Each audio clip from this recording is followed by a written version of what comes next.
USA ਸੁਣ ਰਹੇ ਸਾਰੇ ਹੀ ਮਾਣਯੋਗ ਅਤੇ ਸਤਿਕਾਰ ਸਰੋਤਿਆਂ ਨੂੰ ਪਿਆਰ ਸਤਿਕਾਰ ਸੈਨਿਕੀ ਜਿਹੀ ਸਤਿ ਸ੍ਰੀ ਅਕਾਲ ਸਭ ਨੂੰ ਜੀ ਨੂੰ ਆਖਦੇ ਹਾਂ। ਸੋ ਤੇ ਪ੍ਰੋਗਰਾਮ ਦੇ ਵਿੱਚ ਆਪ ਸਭ ਦਾ ਨਿੱਘਾ ਸਵਾਗਤ ਹੈ।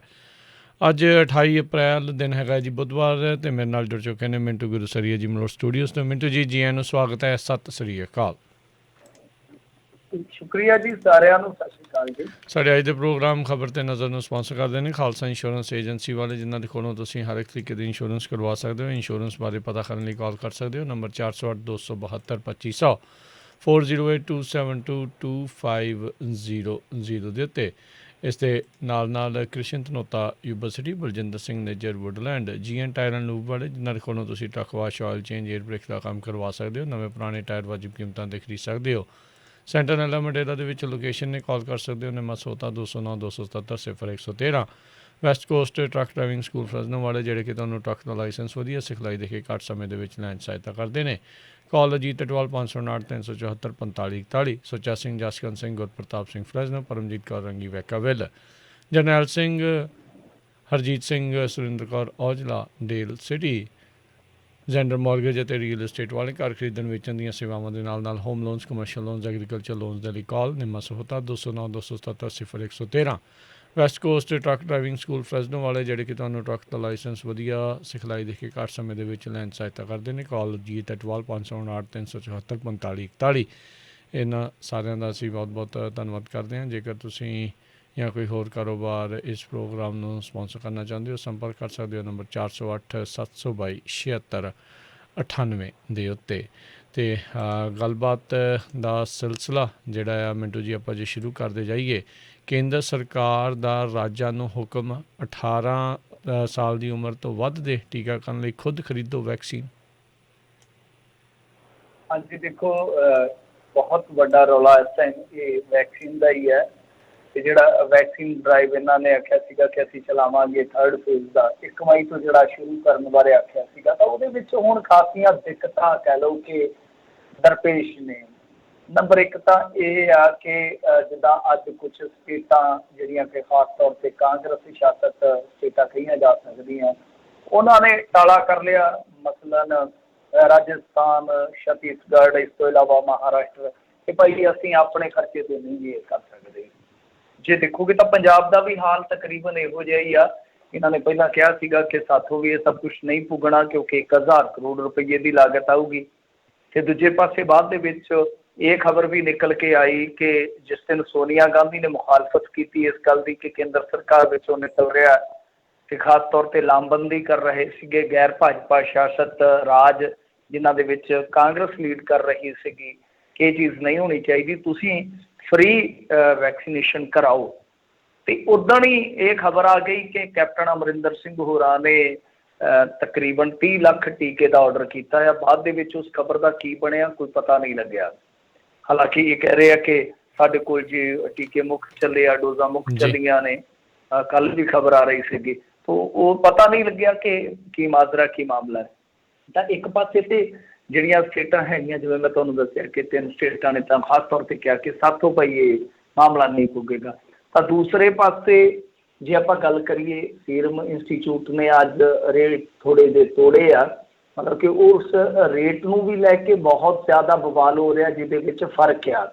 ਮਤਲਬ ਬੰਬੇ ਹਾਈ ਕੋਰਟ ਦੇ ਵਿੱਚ ਵੀ ਮਾਮਲਾ ਚੱਲ ਗਿਆ ਕਿ ਜਿਹੜੀ ਕੋਵੈਕਸੀਨ ਆ, ਇਹ ਕੋਵਿਸ਼ੀਲਡ ਆ, ਇਹਨਾਂ ਦੇ ਰੇਟ ਵੱਖੋ ਵੱਖਰੇ ਕਿਉਂ ਤੈਅ ਕੀਤੇ ਗਏ ਆ। ਤਾਂ ਭਾਰੀ ਦਬਾਅ ਬਣ ਰਿਹਾ ਸੀ ਸੀਰਮ 'ਤੇ, ਕਿਉਂਕਿ ਦੱਸਦੇ ਆ ਕਿ ਇਹਨਾਂ ਨੂੰ ਇੱਕ ਅੱਛੀ ਖਾਸੀ ਰਕਮ ਜਿਹੜੀ ਆ ਭਾਰਤ ਸਰਕਾਰ ਨੇ ਪ੍ਰੋਵਾਈਡ ਕੀਤੀ ਸੀਗੀ।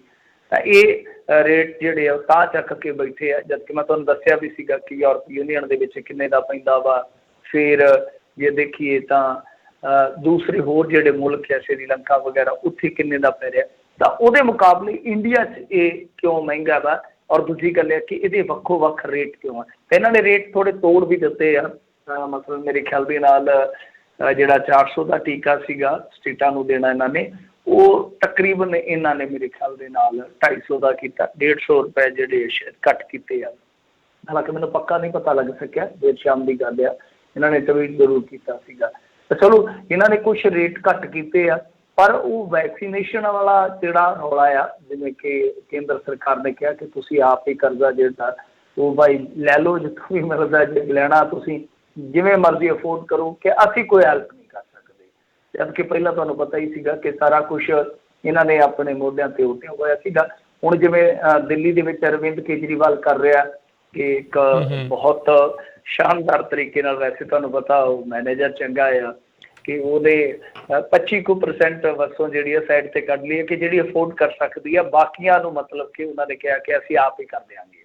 ਤਾਂ ਇਸ ਤਰੀਕੇ ਨਾਲ ਕੁਛ ਰਾਜ, ਕੁਛ ਸਟੇਟਾਂ ਸੋਚ ਕੇ ਚੱਲ ਰਹੀਆਂ, ਪਰ ਮੇਰੇ ਖਿਆਲ ਦੇ ਨਾਲ ਕਾਫੀ ਵੱਡਾ ਝਟਕਾ ਲੱਗਣ ਜਾ ਰਿਹਾ ਹੈ ਇਸ ਵੈਕਸੀਨੇਸ਼ਨ ਡਰਾਈਵ ਨੂੰ, ਕਿਉਂਕਿ ਪਹਿਲਾਂ ਤਾਂ ਇੱਦਾਂ ਲੱਗਦਾ ਸੀਗਾ ਕਿ ਕੇਂਦਰ ਸਰਕਾਰ ਖਾਸਾ ਰੋਲ ਅਦਾ ਕਰੇਗਾ ਇਹਦੇ ਵਿੱਚ, ਪਰੰਤੂ ਹੁਣ ਇਹੋ ਹੀ ਲੱਗਦਾ ਹੈ ਕਿ ਰਾਜ ਸਰਕਾਰਾਂ ਖਾਸ ਤੌਰ ਤੇ, ਦੇਖੋ ਗੱਲ ਇਹ ਆ ਕਿ ਜਿਹੜੀਆਂ ਇਕਨੋਮਿਕਲ ਕੁਛ ਸਰਕਾਰਾਂ ਨੂੰ ਕ੍ਰਾਈਸਿਸ ਨੇ ਇਕਨੋਮਿਕਲੀ, ਜੇ ਦੇਖੀਏ ਆਪਾਂ ਪੰਜਾਬ ਸਰਕਾਰ ਵੀ ਉਹਦੇ 'ਚ ਗਿਣ ਸਕਦੇ ਆਪਾਂ, ਤਾਂ ਜਿਵੇਂ ਹੁਣ ਪੰਜਾਬ ਦੇ ਵਿੱਚ ਵੋਟਾਂ ਕਰਕੇ ਥੋੜ੍ਹਾ ਬਹੁਤਾ ਇਹ ਤੇ ਓੜ ਪੋੜ ਕਰ ਲੈਣਗੇ, ਪਰੰਤੂ ਜਿਹੜੀਆਂ ਸਟੇਟਾਂ ਦੂਜੀਆਂ ਨੇ ਜਾਂ ਕਾਂਗਰਸ ਰਾਜ ਵਾਲੀਆਂ ਸਰਕਾਰਾਂ ਨੇ, ਉਹ ਮੇਰੇ ਖਿਆਲ ਦੇ ਨਾਲ ਇਹੋ ਜਿਹੀ ਚੀਜ਼ ਤੋਂ ਗੁਰੇਜ਼ ਕਰਨਗੇ ਹਾਲ ਦੀ ਘੜੀ, ਜਾਂ ਪ੍ਰੈਸ਼ਰਾਈਜ਼ ਕਰਨਗੀਆਂ ਕੇਂਦਰ ਸਰਕਾਰ ਨੂੰ ਕਿ ਕਿਸੇ ਨਾ ਕਿਸੇ ਤਰੀਕੇ ਦੇ ਨਾਲ ਇਹ ਇਨਵੋਲਵ ਹੋਣ। ਪਰ ਦੇਖਦੇ ਅੱਗੇ ਕੀ ਰੁਖ ਰਹਿੰਦਾ ਆ। ਖੈਰ ਟੀਕਾਕਰਨ ਹੈ ਜਿਹੜਾ ਉਹ ਵੀ ਕਾਫੀ ਇੱਕ ਤਰ੍ਹਾਂ ਨਾਲ ਕਹਿ ਲਓ ਕਿ ਸਿਆਸਤ ਦਾ ਸ਼ਿਕਾਰ ਹੋ ਰਿਹਾ, ਜਿਵੇਂ ਮੈਂ ਤੁਹਾਨੂੰ ਕਹਿ ਰਿਹਾ ਕਿ ਕੁਛ ਰਾਜ ਜਿਹੜੇ ਆ ਉਹ ਇਹਦੇ ਵਿੱਚੋਂ ਹੱਥ ਖੜਾ ਕਰਕੇ ਨਿਕਲ ਗਏ ਆ। ਬਾਕੀ ਜੇ ਆਪਾਂ ਦੇਖੀਏ ਅੱਜ ਦੀਆਂ ਵੱਡੀਆਂ ਖਬਰਾਂ, ਕਰੋਨਾ ਵੈਕਸੀਨ ਦੇ ਮਾਮਲੇ ਦੇ ਵਿੱਚ ਬ੍ਰਿਟੇਨ ਨੇ ਅੱਜ ਜਵਾਬ ਦੇ ਦਿੱਤਾ, ਕਿਹਾ ਕਿ ਅਜੇ ਸਾਡੇ ਕੋਲ ਵੰਡਣ ਜੋਗੀ ਦਵਾਈ ਨਹੀਂ ਹੈ। ਵੈਸੇ ਇਹ ਵੀ ਸੋਚਣ ਵਾਲੀ ਗੱਲ ਹੈ ਕਿ ਫਾਈਜ਼ਰ ਵਗੈਰਾ, ਜੌਨਸਨ ਐਂਡ ਜੌਨਸਨ, ਇਹਨਾਂ ਨੇ ਕਿਹਾ ਸੀਗਾ ਕਿ ਜਿਹੜੀ ਮਰਜ਼ੀ ਵੈਕਸੀਨ ਲੈ ਕੇ ਆ ਜਾਓ, ਤਾਂ ਕੋਈ ਚੱਕਰ ਨਹੀਂ ਹੈ, ਉਹ ਨਹੀਂ ਆ ਰਹੀ ਇੱਧਰ। ਉਹ ਪਤਾ ਨਹੀਂ ਕੀ ਵਜ਼ਾਰਤ ਆ ਇਸ ਟਾਈਮ, ਉਹ ਸੋਚਣ ਵਾਲੀ ਗੱਲ ਹੈ। ਪਰ UK ਨੇ ਵੀ ਸਾਫ਼ ਕਰ ਦਿੱਤਾ ਕਿ ਭਾਈ ਅਸੀਂ ਇਸ ਮਾਮਲੇ 'ਚ ਤੁਹਾਡੀ ਕੋਈ ਇਮਦਾਦ ਨਹੀਂ ਕਰਾਂਗੇ, ਪਰ US ਨੇ ਮੇਰੇ ਖਿਆਲ ਦੇ ਨਾਲ ਹੁਣ ਪਹਿਲ ਕਦਮੀ ਕੀਤੀ ਹੈ ਕਿ ਤੁਹਾਨੂੰ ਇਨਗਰੀਡੀਅੰਟ ਜਿਹੜਾ ਵਾ ਉਹ ਅਸੀਂ ਮੁਹੱਈਆ ਕਰਵਾਵਾਂਗੇ। ਪਰ ਉਹਦੇ 'ਚ ਵੀ ਇੱਕ ਖਬਰ ਆ ਰਹੀ ਹੈ ਕਿ ਜਿਵੇਂ ਹੀ ਦੋਵੇਂ ਮੁਲਕਾਂ ਦੇ ਜਿਹੜੇ ਵੱਡੇ ਆਗੂ ਆ, ਬਾਈਡਨ ਤੇ ਮੋਦੀ ਸਾਹਿਬ, ਉਹ ਗੁਫ਼ਤਗੂ ਕਰਕੇ ਹਟੇ, ਤਿਵੇਂ ਹੀ ਇੱਕ ਵੈਕਸੀਨ ਇੱਕ ਹੋਰ ਵੀ ਜਿਹੜੀ ਹੈ ਇੰਡੀਆ ਦੇ ਵਿੱਚ ਦਸਤਕ ਦੇਣ ਜਾ ਰਹੀ ਹੈ, ਯਾਨੀ ਜਿਹੜੀ ਇੰਡੀਆ 'ਚ ਬਣੀ ਹੈ ਤੀਸਰੀ, ਉਹ ਵੀ ਜਲਦੀ ਮੈਦਾਨ 'ਚ ਆ ਸਕਦੀ ਹੈ ਕਿ ਕਲੀਨਿਕਲ ਟਰਾਇਲ ਉਹਨਾਂ ਦੇ ਜਿਹੜੇ ਆ ਉਹ ਮੇਰੇ ਖਿਆਲ ਦੇ ਨਾਲ ਦੂਜੇ ਜਾਂ ਤੀਜੇ ਫੇਜ਼ ਦੇ ਚੱਲ ਰਹੇ ਆ। ਉਹ ਵੀ ਮਾਮਲਾ ਜਿਹੜਾ ਉਹ ਇਹਦੇ ਨਾਲ ਜੋੜਿਆ ਜਾ ਸਕਦਾ ਆ ਜਾਂ ਜੋੜ ਰਹੇ ਆ ਲੋਕੀ। ਖੈਰ ਜੇ ਦੂਜੇ ਪਾਸੇ ਦੇਖੀਏ ਤਾਂ $10 ਕਰੋੜ ਦਾ ਫੰਡ ਜਿਹੜਾ ਆ ਉਹ ਕਹਿੰਦੇ ਕਿ ਕੈਨੇਡਾ ਮੁਹੱਈਆ ਕਰਾਏਗਾ। ਉਹਨਾਂ ਨੇ ਐਲਾਨ ਕੀਤਾ ਕਾਫੀ ਵੱਡੀ ਰਕਮ ਦੇਣ ਜਾ ਰਹੇ ਆ।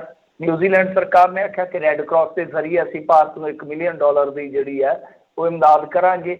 ਇਸੇ ਤਰ੍ਹਾਂ ਫਾਈਜ਼ਰ ਦੇ CEO, ਫਾਈਜ਼ਰ ਨੂੰ ਯਾਦ ਕੀਤਾ ਸੀਗਾ, ਉਹਨਾਂ ਨੇ ਕਿਹਾ ਕਿ ਕੋਵਿਡ ਦੇ ਇਲਾਜ ਵਾਸਤੇ ਐਂਟੀਵਾਇਰਲ ਗੋਲੀ ਜਿਹੜੀ ਹੈ ਸਾਲ ਦੇ ਅੰਤ ਤੱਕ ਤਿਆਰ ਹੋ ਸਕਦੀ ਹੈ। ਵੈਸੇ WHO ਨੇ ਅੱਜ ਇੰਡੀਆ ਨੂੰ ਲੈ ਕੇ ਇੱਕ ਅੱਛਾ ਖਾਸਾ ਬਿਆਨ ਦਿੱਤਾ। ਉਹ ਕਹਿੰਦੇ ਆ ਕਿ ਇੰਡੀਅਨ ਲੋਕ ਯਾਨੀ ਇੰਡੀਅਨ ਪੀਪਲ ਜਿਹੜੇ ਆ ਉਹ ਮਤਲਬ ਕਿ ਹੜਬੜਾਹਟ ਦੇ ਵਿੱਚ ਬੇਲੋੜੀ ਇੱਕ ਤਰ੍ਹਾਂ ਨਾਲ ਭੀੜ ਕਰ ਰਹੇ ਨੇ ਹਸਪਤਾਲਾਂ 'ਚ। WHO ਦਾ ਸ਼ਾਇਦ ਇਹੀ ਖਿਆਲ ਆ ਕਿ ਬਹੁਤੀ ਵਸੋਂ ਨੂੰ ਹਸਪਤਾਲ ਦੇ ਵਿੱਚ ਜ਼ੇਰੇ ਇਲਾਜ ਹੋਣ ਦੀ ਜ਼ਰੂਰਤ ਨਹੀਂ, ਇਲਾਜ ਉਹਨਾਂ ਦਾ ਘਰ ਕੀਤਾ ਜਾ ਸਕਦਾ। ਖੈਰ ਦੂਸਰੇ ਪਾਸੇ ਜੇ ਆਪਾਂ ਦੇਖੀਏ ਤਾਂ ਕਰੋਨਾ ਦੇ ਵਿੱਚ 135 ਅਧਿਆਪਕਾਂ ਦੀ ਮੌਤ ਹੋਈ ਆ ਡਿਊਟੀ ਦੌਰਾਨ। ਡਿਊਟੀ ਕਿੱਥੇ ਆ? ਡਿਊਟੀ ਸੀਗੀ UP ਦੇ ਵਿੱਚ ਇਲੈਕਸ਼ਨਾਂ ਕਰਕੇ। ਤਾਂ ਉਹਦੇ 'ਚ ਵੀ ਹਾਈ ਕੋਰਟ ਨੇ ਹੁਣ ਚੋਣ ਕਮਿਸ਼ਨ ਨੂੰ ਫਿਰ ਨੋਟਿਸ ਭੇਜ ਦਿੱਤਾ। ਮਤਲਬ ਕਿ ਚੋਣ ਕਮਿਸ਼ਨ ਦੀ ਖੱਲ ਜਿਹੜੀ ਆ ਉਹ ਇਸ ਟਾਈਮ ਕਹਿ ਲਓ ਕਿ ਹਾਈ ਕੋਰਟ ਦੀ ਚੂੰਢੀ 'ਚ ਆਈ ਪਈ ਆ। ਚੋਣ ਕਮਿਸ਼ਨ ਨੂੰ ਨੋਟਿਸ ਕਰ ਦਿੱਤਾ ਗਿਆ ਕਿਉਂਕਿ ਜੋ ਪੰਚਾਇਤੀ ਚੋਣਾਂ ਦੇ ਵਿੱਚ ਡਿਊਟੀ ਲੱਗੀ ਸੀ ਅਧਿਆਪਕਾਂ ਦੀ, ਤੁਹਾਨੂੰ ਪਤਾ ਅਧਿਆਪਕਾਂ ਤੋਂ ਇਹ ਵੀ ਕੰਮ ਭੁਗਤਾਇਆ ਜਾਂਦਾ ਹੈ, ਤਾਂ ਉਹਦੇ ਵਿੱਚ 135 ਅਧਿਆਪਕਾਂ ਦੀ ਮੌਤ ਹੋ ਗਈ। ਤੇ ਯੋਗੀ ਕਹਿ ਰਿਹਾ ਜੀ ਸਾਡੇ ਸਭ ਚੰਗਾ ਹੈ ਜੀ, ਮਤਲਬ ਕਿ ਜੇ ਕਿਸੇ ਨੇ ਰਿਊਮਰ ਫੈਲਾਈ, ਗਲਤ ਕੋਈ ਜਾਣਕਾਰੀ ਦਿੱਤੀ ਤਾਂ ਅਸੀਂ ਨੈਸ਼ਨਲ ਸਿਕਿਉਰਿਟੀ ਐਕਟ ਦੇ ਵਿੱਚ ਪਰਚਾ ਕਰ ਦਿਆਂਗੇ ਤੁਹਾਡਾ। ਤੇ ਹੁਣ ਆਹ ਦੇਖ ਲਓ ਕਿ ਕੀ ਬਣ ਰਿਹਾ ਇੱਧਰ, ਕਿਹੋ ਜਿਹੀਆਂ ਖਬਰਾਂ ਆ ਰਹੀਆਂ ਨੇ।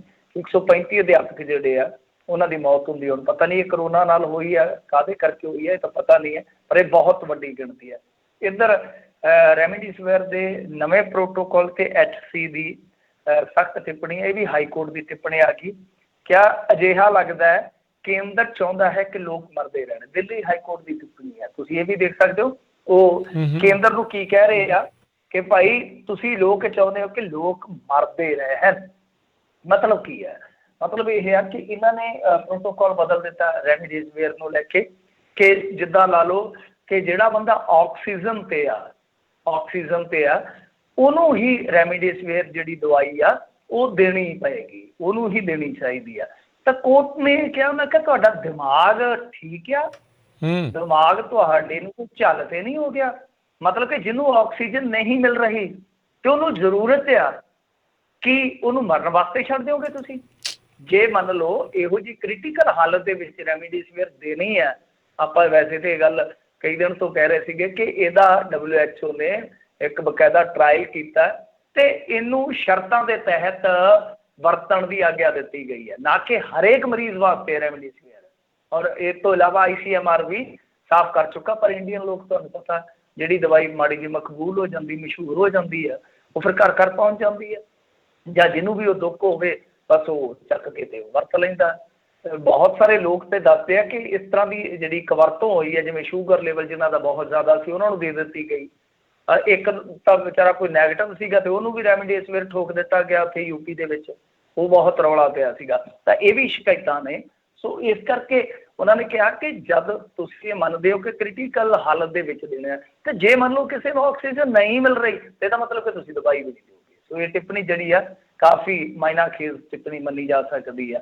ਇਸ ਤੋਂ ਇਲਾਵਾ ਇਲੈਕਸ਼ਨ ਕਮਿਸ਼ਨ, ਤੁਹਾਨੂੰ ਪਤਾ ਹੀ ਆ, ਝਾੜਾਂ ਜਿਵੇਂ ਪੈ ਰਹੀਆਂ ਉਹਨੂੰ, ਤਾਂ ਉਹਨੇ 2 ਤਰੀਕ ਵਾਸਤੇ ਹੋਰ ਵੀ ਸਕੰਜਾ ਕਰ ਦਿੱਤਾ। 2 ਤਰੀਕ ਨੂੰ ਤੁਹਾਨੂੰ ਯਾਦ ਹੈ ਨਾ, ਇਲੈਕਸ਼ਨ ਦੇ ਰਿਜ਼ਲਟ ਆ ਰਹੇ ਆ, ਤਾਂ ਉਹਨਾਂ ਨੇ ਇਹ ਗੱਲ ਕਹੀ ਆ ਕਿ 2 ਤਰੀਕ ਨੂੰ ਜਿਹੜੇ ਵੀ ਮਤਲਬ ਕਿ ਇਲੈਕਸ਼ਨ ਦੇ ਨਤੀਜੇ ਉੱਥੇ ਆਉਣਗੇ, ਜਦੋਂ ਵੀ ਉਹ ਜਿਹੜੇ ਹੁੰਦੇ ਆ ਕਾਊਂਟਿੰਗ ਸੈਂਟਰ ਜਿਹਨਾਂ ਨੂੰ ਆਪਾਂ ਕਹਿੰਦੇ ਆ, ਤਾਂ ਉੱਥੇ ਜਿਹੜੇ ਉਮੀਦਵਾਰਾਂ ਦੇ ਏਜੰਟ ਵੀ ਆਉਣਗੇ, ਤਾਂ ਗਿਣਤੀ ਕੇਂਦਰਾਂ 'ਚ ਪ੍ਰਵੇਸ਼ ਤੋਂ ਪਹਿਲਾਂ, ਐਂਟਰੀ ਤੋਂ ਪਹਿਲਾਂ ਲਾਜ਼ਮੀ ਰੂਪ 'ਚ ਉਹਨਾਂ ਨੂੰ RT-PCR ਦੀ ਨੈਗੇਟਿਵ ਰਿਪੋਰਟ ਦਿਖਾਉਣੀ ਪਏਗੀ। ਪਰ ਹੁਣ ਰੌਲਾ ਤੇ ਇਹ ਹੈ ਨਾ ਕਿ ਜਦੋਂ ਸੱਪ ਲੰਘ ਗਿਆ, ਹੁਣ ਲੀਕਾਂ ਕੁੱਟੀ ਜਾ ਰਹੇ ਆ, ਕਿਉਂਕਿ ਅੱਜ ਹੀ ਇੱਕ ਡਾਟਾ ਨਿਕਲ ਕੇ ਆ ਰਿਹਾ ਸੀਗਾ ਕਿ ਚੋਣਾਂ ਕਰਕੇ ਪੱਛਮੀ ਬੰਗਾਲ 'ਚ ਦੱਸਦੇ ਕਿ 75 ਗੁਣਾ ਮਾਮਲੇ ਵੱਧ ਗਏ। ਦਾ ਮਤਲਬ ਕਿ ਉੱਥੇ ਬਹੁਤ ਘੱਟ ਅਸਰ ਸੀਗਾ, ਪਰੰਤੂ ਇਹ ਸਭ ਕੁਛ ਹੈ ਜਿਹੜਾ ਇਲੈਕਸ਼ਨ ਤੋਂ ਬਾਅਦ ਬਹੁਤ ਭਿਆਨਕ ਹੋ ਗਿਆ। ਭਿਆਨਕ ਵੈਸੇ UP ਦੇ ਵਿੱਚ ਵੀ ਆ, ਮੇਰੇ ਖਿਆਲ ਦੇ ਨਾਲ ਅੱਜ ਵੀ 30,000 ਤੋਂ ਵੱਧ ਕੇਸ ਸੀਗੇ। ਔਰ ਇੱਥੇ BJP ਦੇ ਇੱਕ ਵਿਧਾਇਕ ਕੇਸਰ ਸਿੰਘ ਦੀ ਕਰੋਨਾ ਕਰਕੇ ਮੌਤ ਹੋ ਗਈ। ਦੱਸਦੇ ਆ 24 ਘੰਟਿਆਂ ਤੱਕ ਇਹਨੂੰ ਵੀ ICU ਬੈੱਡ ਨਹੀਂ ਮਿਲਿਆ। ਤੁਸੀਂ ਆਪ ਹੀ ਅੰਦਾਜ਼ਾ ਲਾ ਲਓ। ਕਹਿੰਦੇ ਕਿ 24 ਘੰਟੇ ਤੱਕ ਇਹਨੂੰ ਵੀ ICU ਬੈੱਡ ਨਹੀਂ ਸੀ ਮਿਲ ਸਕਿਆ। ਹੁਣ ਤੱਕ UP ਦੇ 3 ਭਾਜਪਾ ਵਿਧਾਇਕਾਂ ਦੀ ਕਰੋਨਾ ਕਰਕੇ ਮੌਤ ਹੋ ਚੁੱਕੀ ਹੈ। ਤਾਂ ਉਹ ਕਹਿ ਰਿਹਾ ਕਿ ਸਭ ਚੰਗਾ ਹੈ ਜੀ। ਤੇ ਇੱਧਰ ਜੇ ਆਪਾਂ ਗੱਲ ਕਰ ਲਈਏ ਕੁਛ ਪੰਜਾਬ ਤੇ UT ਦੀ, ਤਾਂ ਕਿਰਨ ਖੇਰ ਨੇ PGI ਨੂੰ 1 ਕਰੋੜ ਰੁਪਏ ਦਾ ਦਾਨ ਦਿੱਤਾ ਵਾ। ਉਹ ਸ਼ਾਇਦ MP-ਲੈਡ ਦੇ ਵਿੱਚੋਂ ਦਿੱਤਾ, ਵੈਂਟੀਲੇਟਰ ਤੇ ਹੋਰ ਸਮਾਨ ਮਿਲ ਜਾਵੇ। ਵੈਸੇ ਚੰਗੀ ਗੱਲ ਆ, ਇਸ ਟਾਈਮ ਹਸਪਤਾਲਾਂ ਨੂੰ ਜੋ ਵੀ ਦਿੱਤਾ ਜਾ ਸਕਦਾ ਦੇਣਾ ਚਾਹੀਦਾ, ਜਿਹੜੇ ਕਿ ਲੋਕਾਂ ਲਈ ਸੇਵਾ ਕਰ ਰਹੇ ਆ। ਦੂਜੇ ਪਾਸੇ ਜਲੰਧਰ ਦੇ ਵਿੱਚ ਮਰੀਜ਼ਾਂ ਨੂੰ ਕਹਿੰਦੇ ਆ ਕਿ ਖੂਨ ਦੀ ਵੀ ਕਮੀ ਜਿਹੜੀ ਆ ਉਹ ਦਰਪੇਸ਼ ਆ ਰਹੀ ਆ। ਇਹਦਾ ਇੱਕ ਕਾਰਨ ਹੈ ਕਿ ਜਿਵੇਂ ਹੀ ਵੈਕਸੀਨੇਸ਼ਨ ਹੁੰਦੀ, ਤੁਹਾਨੂੰ ਪਤਾ, ਤਾਂ ਉਹ ਜਿਹੜਾ ਕੋਈ ਡੋਨਰ ਹੁੰਦਾ ਪੱਕਾ, ਉਹ ਵੀ ਖੂਨ ਡੋਨੇਟ ਨਹੀਂ ਕਰ ਸਕਦਾ। ਤੇ ਇਹ ਸਮੱਸਿਆ ਆਏਗੀ ਕਿਉਂਕਿ ਹੁਣ 18+ ਦੀ ਜੇ ਤੁਸੀਂ ਵੈਕਸੀਨੇਸ਼ਨ ਡਰਾਈਵ ਚਲਾਓਗੇ ਤਾਂ ਕਈ ਦਿਨ, ਯਾਨੀ 2 ਮਹੀਨਿਆਂ ਤੱਕ ਜਿੰਨੇ ਵੀ ਲੋਕ ਉਹ ਵੈਕਸੀਨੇਸ਼ਨ ਕਰਵਾਉਣਗੇ ਤਾਂ ਘੱਟੋ ਘੱਟ ਉਹ ਬਲੱਡ ਡੋਨੇਟ ਨਹੀਂ ਕਰ ਸਕਣਗੇ। ਉਹਦੇ 'ਚ ਯੰਗ ਤਬਕਾ ਜ਼ਿਆਦਾ ਹੈ। ਤਾਂ ਵੈਸੇ ਵੀ ਜੇ ਤੁਸੀਂ ਦੇਖੋਗੇ ਤਾਂ ਪੰਜਾਬ ਦੇ ਵਿੱਚ ਕਿੱਲਤ ਇਹ ਆ ਕਿ ਸਾਨੂੰ ਰੋਜ਼ਾਨਾ ਮੇਰੇ ਖਿਆਲ ਦੇ ਨਾਲ 600 ਯੂਨਿਟ ਚਾਹੀਦੀ ਹੈ ਮਿਨੀਮਮ ਹਸਪਤਾਲਾਂ ਦੇ ਵਿੱਚ। ਤੇ ਸਾਡਾ ਜਿਹੜਾ ਬਲੱਡ ਦਾ ਇਸ ਟਾਈਮ ਹੈ ਮੇਰੇ ਖਿਆਲ ਨਾਲ ਜੋ ਵੀ ਜ਼ਖੀਰਾ ਸਪਲਾਈ ਹੈ ਜਾਨੀ ਜਿਹੜੀ ਉਹ ਤਕਰੀਬਨ ਮੌਜੂਦ ਹੈ, ਜਿਹੜੀ ਉਹ ਲਾ ਲਓ ਕਿ 200 ਦੇ ਕਰੀਬ ਹੋਊ ਮੇਰਾ ਮੰਨਣਾ। ਤਾਂ ਪਹਿਲਾਂ ਹੀ ਸ਼ਾਰਟ ਸੀਗੀ। ਤੇ ਇਹ ਆ ਕਿ ਜੇ ਵੈਕਸੀਨੇਸ਼ਨ ਡਰਾਈਵ ਕਰਨੀ ਆ ਤਾਂ ਬਲੱਡ ਪਹਿਲਾਂ ਡੋਨੇਟ ਕਰ ਦਿੱਤਾ ਜਾਵੇ ਤਾਂ ਮੇਰੇ ਖਿਆਲ ਦੇ ਨਾਲ ਠੀਕ ਰਹੇਗਾ। ਜਲੰਧਰ ਦੇ ਵਿੱਚ ਵੀ ਇੱਕ ਖਬਰ ਹੋ ਰਹੀ ਕਿ 18,000 ਦਾ ਇੱਥੇ ਆਕਸੀਜਨ ਸਿਲੰਡਰ ਵੇਚਿਆ ਜਾ ਰਿਹਾ ਸੀਗਾ। ਮਤਲਬ ਜਿਸ ਦੇਸ਼ ਦੇ ਵਿੱਚ ਦੁਨੀਆ ਦੇ ਸਭ ਤੋਂ ਜ਼ਿਆਦਾ ਹਸਤਕ ਰਹਿੰਦੇ ਹੁੰਦੇ ਆ ਗਿਣਤੀ ਦੇ ਤੌਰ ਤੇ, ਸਭ ਤੋਂ ਜ਼ਿਆਦਾ ਪੂਜਾ ਪਾਠ ਪਖੰਡ ਸਭ ਕੁਛ ਇੱਥੇ ਚੱਲਦਾ। ਤਾਂ ਦੇਖ ਲਓ ਕਿ ਸਭ ਤੋਂ ਜ਼ਿਆਦਾ ਲੁੱਟ ਇਸ ਟਾਈਮ, ਚਾਹੇ ਉਹ ਹਸਪਤਾਲਾਂ ਦੀ ਹੋਵੇ, ਚਾਹੇ ਉਹ ਬਲੈਕ ਮਾਰਕੀਟ ਦੀ ਹੋਵੇ, ਚਾਹੇ ਉਹ ਐਂਬੂਲੈਂਸ ਡਰਾਈਵਰਾਂ ਦੀ, ਜਿਹੜਾ ਵੀ ਦਾ ਲੱਗਦਾ ਆ ਉਹ ਲਾਈ ਜਾਂਦਾ ਜਿੱਥੇ ਜਿੱਥੇ ਵੀ ਲੱਗਦਾ। ਤਾਂ ਇਹ 18,000 ਦਾ ਕੋਈ ਸਿਲੰਡਰ ਵੇਚ ਰਿਹਾ ਸੀ, ਉਹਨੂੰ ਪੁਲਿਸ ਨੇ ਜਾ ਕੇ ਅਰੈਸਟ ਕੀਤਾ। ਜਿਮੀ ਸ਼ੇਰਗਿੱਲ ਤੇ ਲੁਧਿਆਣੇ 'ਚ ਪਰਚਾ ਦਰਜ ਹੋਇਆ ਕਿਉਂਕਿ ਉਹ ਫਿਲਮ ਦੀ ਕੋਈ ਸ਼ੂਟਿੰਗ ਕਰ ਰਹੇ ਸੀਗੇ। ਉਹਦੇ ਵਿੱਚ ਦੱਸਦੇ ਆ ਕਿ ਇਹਨਾਂ ਨੇ ਪ੍ਰੋਟੋਕਾਲ ਦਾ ਪਾਲਣ ਨਹੀਂ ਕੀਤਾ। ਪਰ ਦੱਸਦੇ ਆ ਕਿ ਜਿਮੀ ਸ਼ੇਰਗਿੱਲ ਤਾਂ ਬੰਬੇ ਰਵਾਨਾ ਹੋ ਗਿਆ ਸੀਗਾ, ਪਰ ਇਹਦੇ ਵਿੱਚ ਵੀ ਕੁਛ ਜਿਹੜੇ ਵਿਚਾਰੇ ਦਿਹਾੜੀਦਾਰ ਕੰਮ ਹੁੰਦੇ ਉਹਨਾਂ ਤੇ ਪਰਚਾ ਕਰ ਦਿੱਤਾ ਗਿਆ। ਵੈਸੇ ਵੇਖਣ ਵਾਲੀ ਗੱਲ ਆ ਕਿ ਇਹ ਠੁਮਕੇ ਤੇ ਠੁਮਕਾ ਮਾਰੀ ਜਾਂਦੇ ਆ, ਵਿਆਹਾਂ ਸ਼ਾਦੀਆਂ 'ਚ ਸ਼ਾਹੀ ਪਾਰਟੀਆਂ ਕਰੀ ਜਾਂਦੇ ਆ, ਸਿਆਸੀ ਰੈਲੀਆਂ ਕਰੀ ਜਾਂਦੇ ਆ, ਕਿਸਾਨ ਮਹਾਪੰਚਾਇਤਾਂ ਹੁੰਦੀਆਂ, ਪਰ ਇੱਥੇ ਪਤਾ ਨਹੀਂ ਕਿਸ ਤਰ੍ਹਾਂ ਦਾ ਕਾਇਦਾ ਕਾਨੂੰਨ ਬਣਾ ਦਿੱਤਾ ਗਿਆ ਕਿ ਜਿਹੜੇ ਬੰਦੇ ਪਰਮਿਸ਼ਨ ਲੈ ਕੇ ਸ਼ੂਟਿੰਗ ਕਰਦੇ ਉਹਨਾਂ ਤੇ ਵੀ ਪਰਚਾ ਦਰਜ। ਸੋ ਦੂਜੀ ਗੱਲ ਇਹ ਆ ਕਿ ਦੇਖੋ, ਮੈਂ ਕਮਾਲ ਦੀ ਤੁਹਾਨੂੰ ਗੱਲ ਦੱਸਾਂ ਕਿ ਸ਼ਾਮ ਨੂੰ 5 ਵਜੇ ਤੋਂ ਬਾਅਦ ਆਂਡਿਆਂ ਵਾਲਾ ਵਿਚਾਰਾ ਗਰੀਬ ਜਿਹੜਾ 100-200 ਰੁਪਈਆ ਕਮਾਉਂਦਾ, ਉਹ ਆਂਡਿਆਂ ਦੀ ਰੇਹੜੀ ਨਹੀਂ ਲਾ ਸਕਦਾ। ਪਰ ਜਿਹਦਾ ਕਰੋੜਾਂ ਦਾ ਕਾਰੋਬਾਰ ਹੈ, ਸ਼ਰਾਬ ਦਾ ਠੇਕੇਦਾਰ, ਉਹ ਆਪਣਾ ਕਾਰੋਬਾਰ ਚਮਕਾ ਸਕਦਾ। ਦੇਖ ਲਓ, ਕਮਾਲ ਦੀ ਗੱਲ ਹੈ। ਤਾਂ ਉਸ ਠੇਕੇ ਦੇ ਮੂਹਰੇ ਕੋਈ ਬਹਿ ਕੇ ਆਂਡਾ ਨਹੀਂ ਵੇਚ ਸਕਦਾ। ਹੁਣ ਦੱਸੋ, ਗਰੀਬ ਨੂੰ ਕਰੋਨਾ ਜ਼ਿਆਦਾ ਮਾਰਦਾ, ਜਿਹੜਾ ਅਮੀਰ ਉਹ ਆਪੋ ਆਪਣਾ ਕਾਰੋਬਾਰੀ ਜਿਹੜਾ ਕਾਰੋਬਾਰ ਚਮਕਾ ਰਿਹਾ। ਖੈਰ, ਇਹ ਤਾਂ ਆਪਾਂ ਦੇਖਿਆ ਹੀ ਨਾ ਪਿਛਲੇ ਕਰੋਨਾ ਕਾਲ ਦੇ ਵਿੱਚ ਕਿਵੇਂ ਕਾਰਪੋਰੇਟੀਆਂ ਦੀ ਦੌਲਤ ਵਧੀ ਸੀਗੀ। ਚੰਗੀਆਂ ਗੱਲਾਂ ਵੀ ਸਾਹਮਣੇ ਆਉਂਦੀਆਂ ਨੇ, ਨੈਗੇਟਿਵ ਨਾ ਜ਼ਿਆਦਾ ਹੋਇਓ।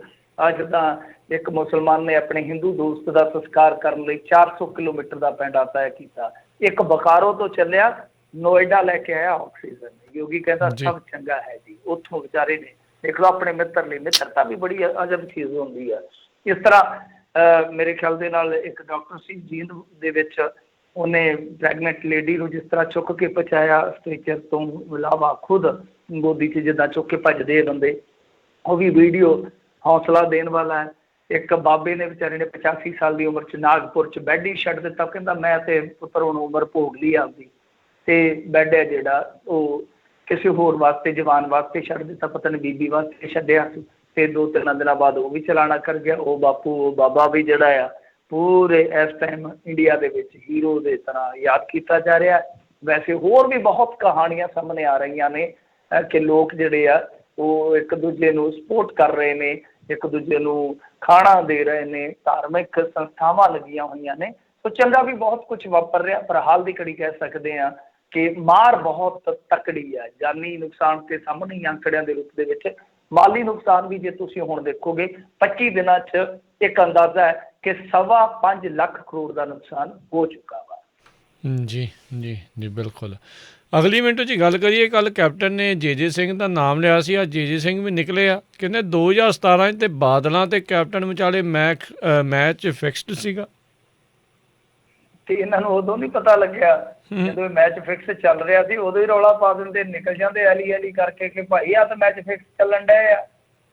ਸਮਝਦੇ ਹੋ ਨਾ ਕਿ ਟੂਰਨਾਮੈਂਟ ਜਦੋਂ ਚੱਲ ਰਿਹਾ ਸੀ ਉਦੋਂ ਹੀ ਰੌਲਾ ਪਾ ਦਿੰਦੇ ਕਿ ਤੇ ਫਿਕਸ ਗੇਮ ਚੱਲ ਰਹੀ ਆ। ਇੰਨੀ ਦੇਰ ਹੁਣ ਚੁੱਪ ਰਹਿਣ ਦੀ ਕੀ ਲੋੜ ਸੀ। ਖੈਰ ਦੇਖੋ, ਗੱਲ ਇਹ ਆ ਕਿ ਜੇ ਸਿੰਘ ਨੂੰ ਬਹੁਤ ਇੱਕ ਤਰ੍ਹਾਂ ਨਾਲ ਕਹਿ ਲਈਏ ਨਾ ਕਿ ਹੌਲੇ ਤਰੀਕੇ ਨਾਲ ਭੰਡਿਆ ਗਿਆ। ਜਿਸ ਤਰ੍ਹਾਂ ਦੀ ਮਿਸਾਲ ਦਿੱਤੀ ਆ ਇਹਨਾਂ ਨੇ, ਵੈਸੇ ਉਹ ਅੱਗੇ ਵੀ ਦਿੰਦੇ ਰਹੇ ਮਿਸਾਲ, ਤੇ ਉਹਨਾਂ ਦੇ ਦਿਲ ਤੇ ਲੱਗੀ ਆ ਗੱਲ। ਦੇਖੋ ਚਲੋ, ਇਲੈਕਸ਼ਨ ਉਹਨਾਂ ਨੇ ਲੜਿਆ, ਉਹਨਾਂ ਦੀ ਮੈਂ ਮੰਨਦਾ ਗਲਤੀ ਆ, ਕਿਉਂਕਿ ਜਿਸ ਮੁਕਾਮ ਤੇ ਆ ਉਹਨਾਂ ਵਾਸਤੇ ਕੋਈ ਵਿਧਾਇਕੀ ਵੱਡਾ ਮਾਇਨਾ ਨਹੀਂ ਰੱਖਦਾ। ਕਿਉਂਕਿ ਜਦੋਂ ਤੁਸੀਂ ਕਿਸੇ ਪਾਰਟੀ ਦੇ ਹੋ ਜਾਂਦੇ ਹੋ ਨਾ, ਤੁਸੀਂ ਵੰਡੇ ਜਾਂਦੇ ਹੋ। ਜਦ ਤੁਸੀਂ ਨਿਊਟਰਲ ਖੜੇ ਹੁੰਦੇ ਹੋ, ਤੁਸੀਂ ਸਾਰੇ ਕੌਮ ਦੇ ਹੀਰੋ ਹੁੰਦੇ ਹੋ, ਤੁਸੀਂ ਮੰਨ ਲਓ ਕਿਸੇ ਖਿੱਤੇ ਦੇ ਸਾਂਝੇ ਹੁੰਦੇ ਹੋ। ਇਹ ਇੱਕ ਨੁਕਸਾਨ ਹੁੰਦਾ ਤੁਹਾਡੀ ਛਵੀ ਦਾ ਜਦੋਂ ਤੁਸੀਂ ਬਹੁਤ ਵੱਡੇ ਮੁਕਾਮ ਤੇ ਹੁੰਦੇ। ਤਾਂ ਠੀਕ ਆ, ਤਾਂ ਚਲੋ ਜੇ ਉਹਨਾਂ ਨੇ ਇਲੈਕਸ਼ਨ ਲੜ ਹੀ ਲਿਆ, ਰਾਜਨੀਤੀ ਦਾ ਰੰਗ ਦੇਖ ਹੀ ਲਿਆ, ਕੋਈ ਚੱਕਾ ਦੇਖ ਲਿਆ, ਤਾਂ ਕੀ ਲੋੜ ਹੈ ਵਾਰ-ਵਾਰ ਇਹ ਗੱਲ ਦੁਹਰਾਉਣ ਦੀ। ਤੇ ਫਿਰ ਉਹਨਾਂ ਨੇ ਯਾਦ ਕਰਾਇਆ, ਉਹਨੇ ਆਖਿਆ ਅਮਰਿੰਦਰਾ ਤੂੰ ਉਹੀ ਹੈ ਜਿਹੜਾ ਖੁਦ ਪਟਿਆਲੇ ਤੋਂ ਹਾਰਿਆ ਵੇ ਹੈ। ਮੈਂ ਤਾਂ ਇਲੈਕਸ਼ਨ ਆ ਰਿਹਾ, ਤੂੰ ਤਾਂ ਜ਼ਮੀਰ ਹਾਰੀ ਬੈਠਾ। ਸੋ ਦੇਖੋ ਹੁਣ ਇਹ ਤੋਂ ਵੱਧ ਕੋਈ ਬੰਦਾ ਕੀ ਕਹਿ ਸਕਦਾ। ਜੇ ਆਪਾਂ ਕਿਸੇ ਨੂੰ ਦੇਖੋ, ਜੇ ਕਿਸੇ ਦੀ ਲੋਈ ਨੂੰ ਹੱਥ ਪਾਵਾਂਗੇ ਤੇ ਅਗਲਾ ਵੀ ਭੌਂ ਕੇ ਦਿਸ਼ਾਲਾ ਤੁਹਾਡਾ ਪੜੇਗਾ। ਇਹ ਗੱਲ ਯਾਦ ਰੱਖਣੀ ਚਾਹੀਦੀ ਆ। ਸੋ ਮੇਰੇ ਖਿਆਲ ਦੇ ਨਾਲ ਠੀਕ ਹੈ, ਤੁਹਾਡਾ ਮਾਮਲਾ ਘਰ ਦਾ, ਤੁਸੀਂ ਕਿਉਂ ਘੜੀਸੀ ਜਾ ਰਹੇ ਹੋ। ਜੇ ਸਿੰਘ ਆਏ, ਇਲੈਕਸ਼ਨ ਲੜਿਆ, ਠੀਕ ਹੈ, ਇਲੈਕਸ਼ਨ ਹਾਰ ਜੇ ਤੁਸੀਂ ਵੀ ਤਾਂ ਲੰਬੀ ਚੋਂ ਹਾਰੇ ਹੋ।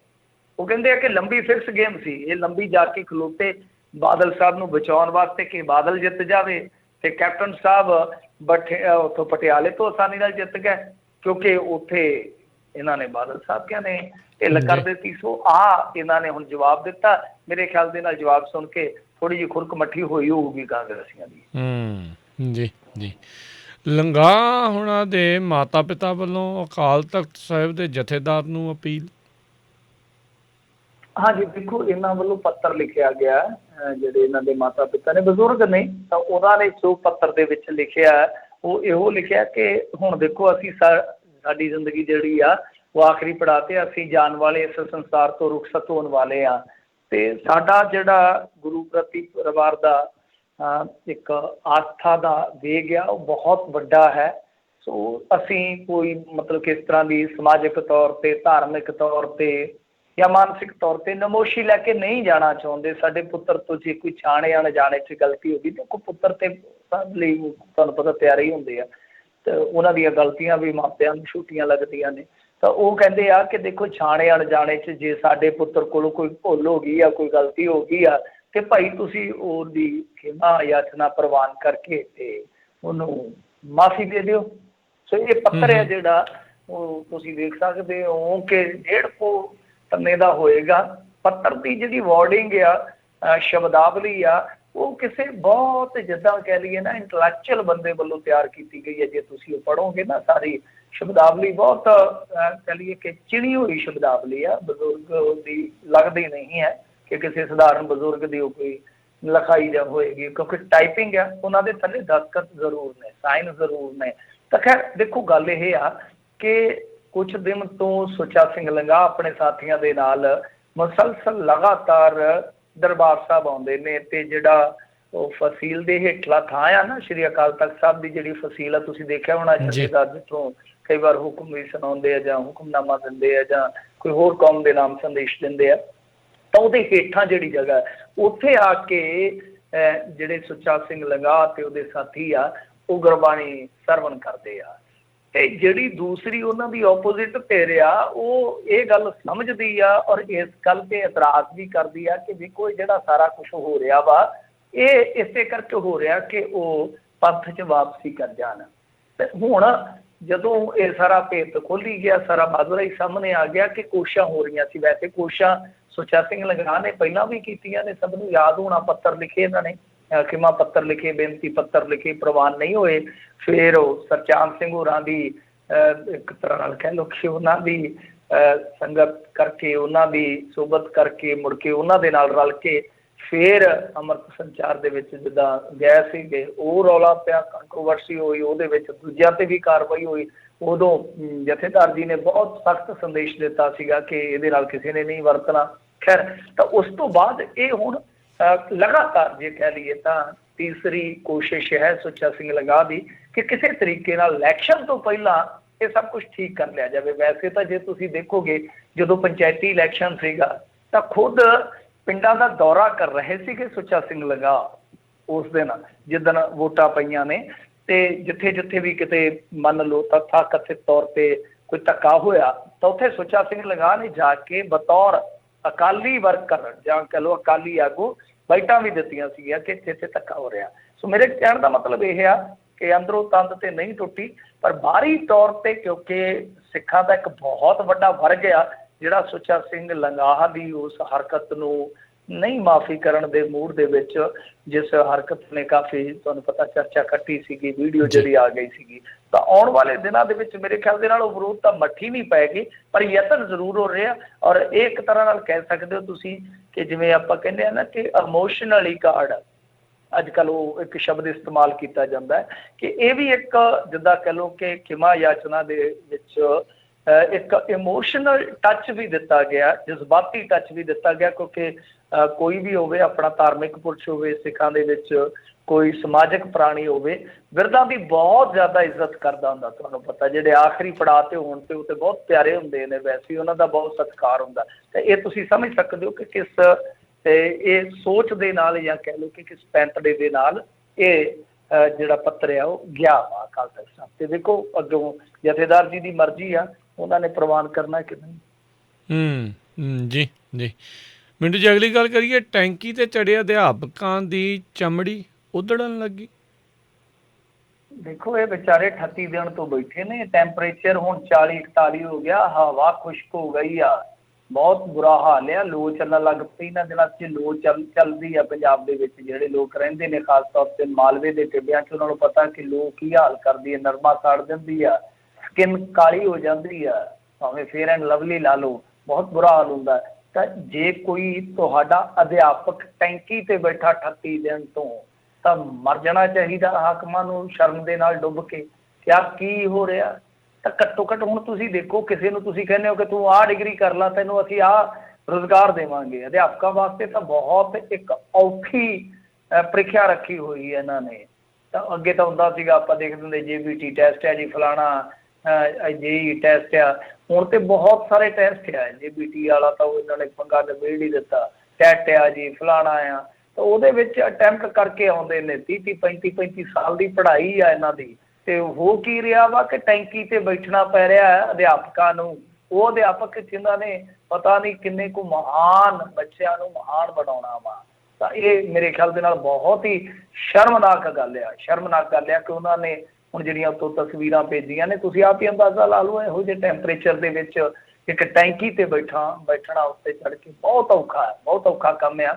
ਸੋ ਮੇਰੀ ਤੇ ਅਪੀਲ ਹੀ ਆ, ਜੇ ਕਿਤੇ ਇਹ ਸੁਣਦੇ ਹੋਣ ਜਾਂ ਇਹਨਾਂ ਦੇ ਆਪਣੇ ਪਿਆਰੇ ਸੁਣਦੇ ਹੋਣ, ਕਿ ਘੱਟੋ ਘੱਟ ਚਲੋ ਠੀਕ ਹੈ ਖੜੇ ਪੈਰ ਕਈ ਵਾਰ ਪਾਲਿਸੀ ਨਹੀਂ ਬਣਾਈ ਜਾਂਦੀ, ਤਾਂ ਤੁਹਾਡੇ ਬੱਚੇ ਨੇ, ਉਹ ਤੁਹਾਡੇ ਅਧਿਆਪਕ ਨੇ, ਸਨਮਾਨਯੋਗ ਨੇ, ਜਿਨ੍ਹਾਂ ਨੇ ਡਿਗਰੀਆਂ ਕੀਤੀਆਂ, ਤਾਂ ਘੱਟੋ ਘੱਟ ਉਹਨਾਂ ਨੂੰ ਵਿਚਕਾਰ ਕੇ, ਉਹਨਾਂ ਨੂੰ ਵਿਸ਼ਵਾਸ ਦੇ ਵਿੱਚ ਲੈ ਕੇ ਤੁਸੀਂ ਲੈ ਕੇ ਤੇ ਆਓ ਨਾ ਥੱਲੇ, ਕਿ ਹਾਂ ਭਾਈ ਕਾਕਾ ਤੁਸੀਂ ਥੱਲੇ ਆ ਜਾਓ, ਕੋਈ ਗੱਲ ਨਹੀਂ ਹੈ, ਕੁਛ ਦਿਨ ਸਾਨੂੰ ਦਿਓ, ਅਸੀਂ ਤੁਹਾਡੀ ਜਿਹੜੀ ਵੀ ਕੋਈ ਮੰਗ ਆ ਉਹ ਪ੍ਰਵਾਨ ਕਰ ਲਾਂਗੇ। ਕਰੋਨਾ ਦਾ ਟਾਈਮ ਆ, ਲੰਘ ਜਾਣ ਦੇ ਉਹ ਟਾਈਮ, ਫਿਰ ਤੁਹਾਨੂੰ ਨੌਕਰੀ ਦੇ ਦਿਆਂਗੇ, ਜੋਬ ਦੇ ਦਿਆਂਗੇ। 100 ਗੱਲ ਕੀਤੀ ਜਾ ਸਕਦੀ ਹੈ, ਤਾਂ ਉਹ ਰਸਤਾ ਕੱਢਿਆ ਜਾਣਾ ਚਾਹੀਦਾ।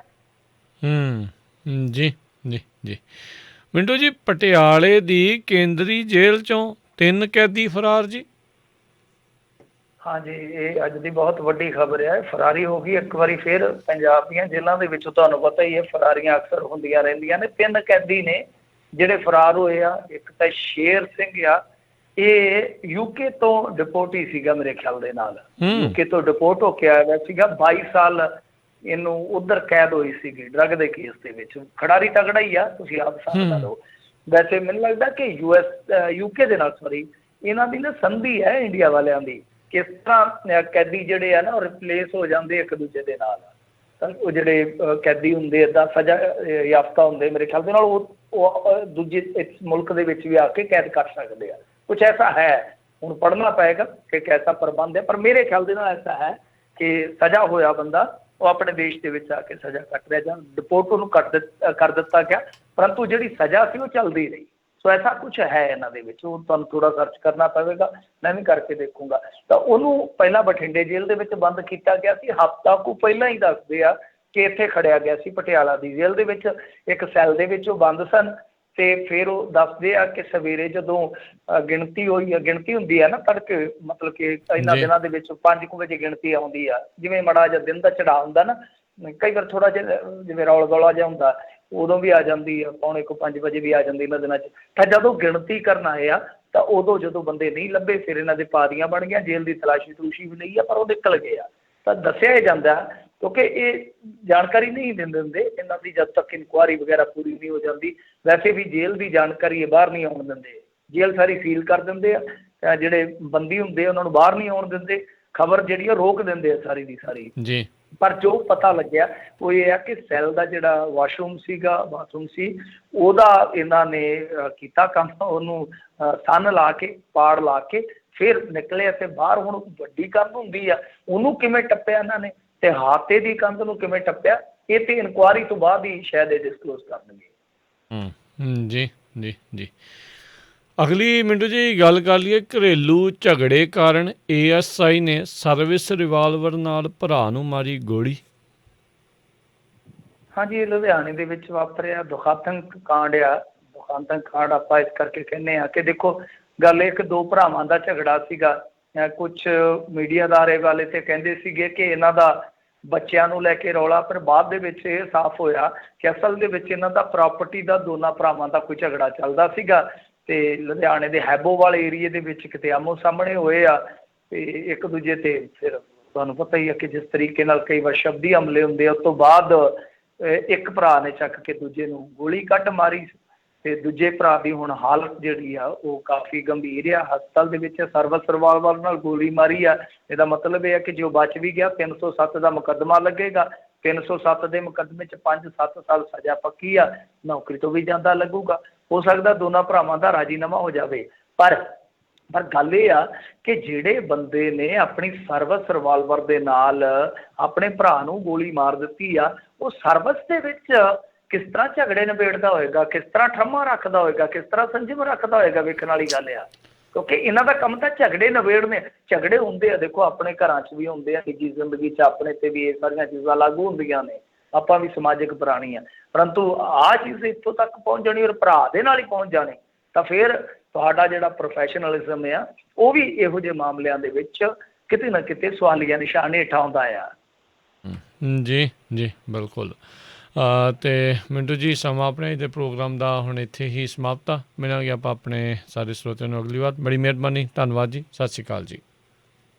ਸਤਿ ਸ੍ਰੀ ਅਕਾਲ ਜੀ। ਅਤੇ ਸਰੋਤਿਓ, ਇੱਥੇ ਸਾਡਾ ਅੱਜ ਦਾ ਇਹ ਪ੍ਰੋਗਰਾਮ ਹੁਣ ਸਮਾਪਤ ਆ। ਮਿਲਦੇ ਹਾਂ ਅਗਲੀ ਵਾਰ ਤੱਕ ਲਈ ਮੇਰੇ ਵੱਲੋਂ ਵੀ ਤੁਹਾਨੂੰ ਸਾਰਿਆਂ ਨੂੰ ਪਿਆਰ ਸਤਿਕਾਰ ਸੰਨਗੀ ਜੀ, ਸਤਿ ਸ਼੍ਰੀ ਅਕਾਲ। ਸੁਣਦੇ ਰਹੋ ਪੰਜਾਬੀ ਰੇਡੀਓ USA। ਸਤਿ ਸ਼੍ਰੀ ਅਕਾਲ।